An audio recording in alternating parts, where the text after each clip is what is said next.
Let me tell you something, working for small to no pay isn't the quickest way to an artist's heart. If you've ever heard of the phrase working for exposure, you'll know what I mean. But that is why it's so surprising that some of the most famous actors out there have happily accepted small salaries to be a part of passion projects. Harrison Ford once did a favor for a friend that ended up paying off eventually, while Gal Gadot took a huge chance on the role of Wonder Woman. So fellow Screen Ranters, join us as we take a look at this list of 10 actors who took huge pay cuts for certain roles.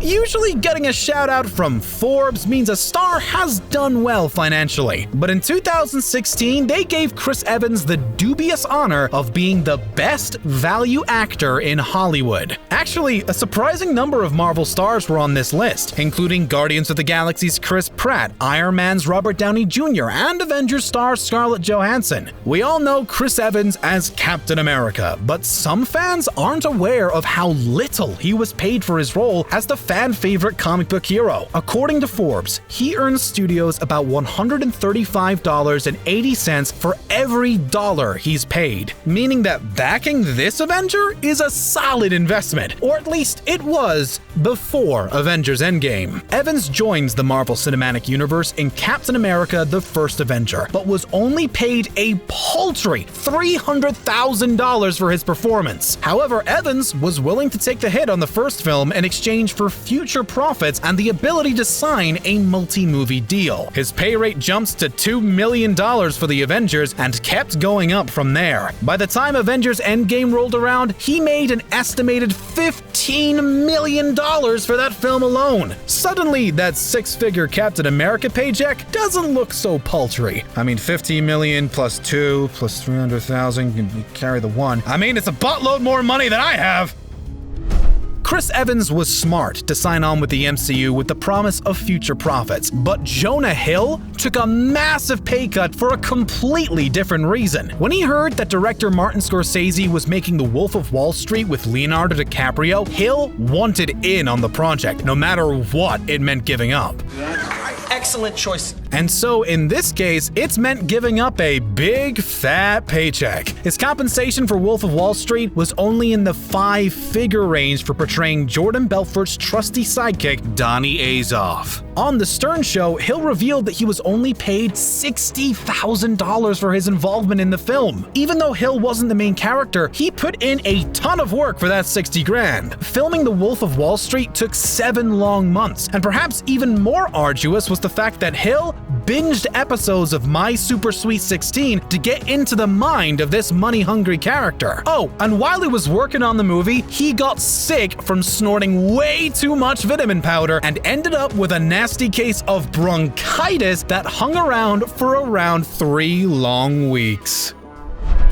Not only did Gal Gadot get a fairly small paycheck for starring in Wonder Woman, but it caused a huge backlash from fans when it was discovered how much she earned. Teen Vogue columnist Lauren Duca said in a since-deleted tweet that Gal Gadot has only earned $300,000 for portraying Wonder Woman, while Henry Cavill earned $14 million for Man of Steel. Although she declared the true enemy in the DC universe the gender pay gap, let's take a look at the facts here. Yeah, there are many examples of female stars being underpaid compared to their male co-workers, but that's not what's happening here. The $14 million figure came from an extremely questionable source, and there's frankly almost no way he actually earned that much. Vulture reported that he made something in the 6-figure range, which was way less than his more well-known co-star Amy Adams. $300,000 may not seem like a lot for a star of a superhero movie, but as I mentioned earlier, that's how much Chris Evans earned to appear in Captain America: The First Avenger. Like Evans, Gadot likely signed on to the project with a relatively low rate, hoping it would lead to more and higher paid work later on. There is 100% a huge problem in the industry, but since she's been in multiple movies since and Wonder Woman is getting a sequel, I'm assuming this temporary pay cut paid off for her in the long run.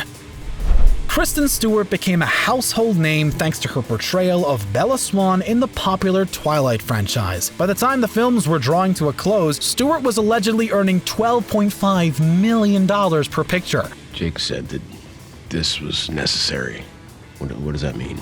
Don't worry, I'm not gonna rehash her time with Twilight. I just wanted to set the stage for a massive pay cut she took to work on a project she was passionate about. Stewart was at a point in her career where she could easily demand millions for a single movie, yet she chose to work on the flick On the Road, which was released in 2012. Novelist Jack Kerouac was hoping actor Marlon Brando would star in the movie back in 1957, and in 2008, director Walter Salles got his hand on the project, although it was a little too late for Brando, who perished in 2004. Salles got the green light, and then the studio hit some serious financial difficulties. The budget was slashed to the mid-20 millions, which meant the cast would have to take some pay cuts if they wanted to stay connected to the project. Kristen Stewart decided that she wanted to make On the Road, even if she would only be paid $200,000 to do so. Despite having a reputation for being a bit of a diva, maybe Jennifer Lopez really has been Jenny from the block all this time. Were we really fooled by the rocks that she got? Because apparently she didn't demand much money for her work on the film Hustlers. According to Lopez, she didn't take part in the project just to make a profit. I've never been motivated by money. I've always been motivated by I want to be a great actress. In order to get ready to hustle, Lopez had to go through months of dance training with a professional choreographer. So this role wasn't an easy one to pull off, but Lopez was enthusiastic about the project, so much so she wasn't worried about how much money she'd earn. Not only does she star in the film as Romana Vega, but she's one of the many producers. From her perspective, taking a huge paycheck would have been cutting into the profitability of a project she was passionate about. I did it for free and produced it. I back 'em myself, you know?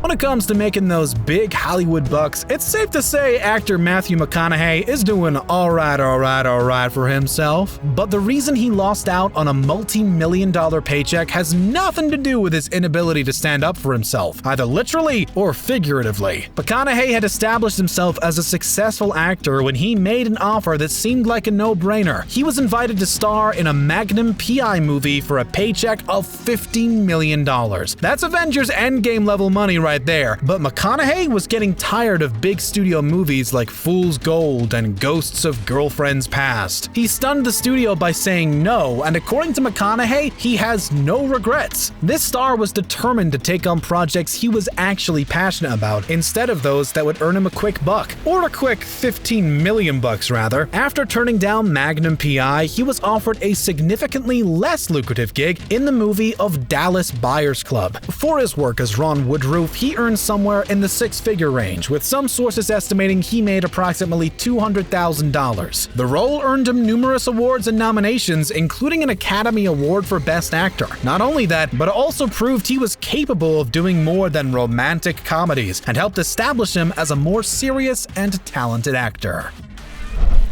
When Jerry Bruckheimer was trying to get Tom Cruise interested in a little flick known as Top Gun, he had to woo him by letting him ride in a plane. But it took a lot less effort and not a lot of cash to get him to take part in the movie Magnolia. The film was directed by Paul Thomas Anderson, the person responsible for Boogie Nights, a movie so great even Tom Cruise is a fan. In fact, Cruise liked it so much, he reached out to Anderson when he was working on Eyes Wide Shut. The two of them got talking and realized they'd both lost their fathers. The two bonded over their shared life experience, and Cruise told Anderson to keep him in mind for future projects. He was so enthusiastic about the project that he was willing to take part for a mere $100,000. Star Wars is more than just a massively profitable franchise, although it certainly has that too. It's a cornerstone of pop culture at this point, but when they were casting for A New Hope, that wasn't quite the case. Actor Harrison Ford was so unenthusiastic about the project, he didn't even audition properly. A producer friend asked him to help other people audition by reading lines with them. But Ford did such a great job interacting with all the prospective Lukes and Leias that he was ultimately offered the role of Han Solo. Although Ford wasn't entirely sold, he accepted a pay rate of a whopping $1,000 a week to take part in A New Hope, or just about a total of $10,000. Needless to say, Ford's rates have increased a little bit since then. He's made way more money during his brief reprisal of the role in The Force Awakens, making an estimated $34 million. A paycheck is one part of acting in a movie, but usually the stars get some perks too, which makes it all the more impressive how much Ethan Hawke gave up to take part in The Purge. He was good friends with the director Jason Blum and gave him a pretty solid discount for his work. Hawke agreed to almost nothing up front in exchange for a cut of the profits based on the performance of the film. So in the end, it worked out pretty well. But during filming, he was sleeping on Blum's couch. According to Hawke, there was no trailer and no driver, but at the end of the day, there was a great role and a great director. Aww, that's such a sweet backstory for such a horrifying movie! One of the reasons the sitcom Friends was so successful was because the cast stuck together behind the scenes. From season 3 onward, they agreed to approach salary negotiations as a team and request the same amount of pay for the same amount of work. It certainly makes sense in theory, but the fact that nobody gave in to greed is honestly surprising. Yes, I've heard of this. They started out making $22,500 per episode, but since fans couldn't get enough of the will they won't they of Ross and Rachel, Jennifer Aniston and David Schwimmer started earning more. In the interest of fairness and maintaining morale behind the scenes, Aniston and Schwimmer agreed to take pay cuts and keep pace with their co-stars. By the time seasons 9 and 10 rolled around, they were making $1 million per episode, so at least their bank accounts weren't too adversely affected.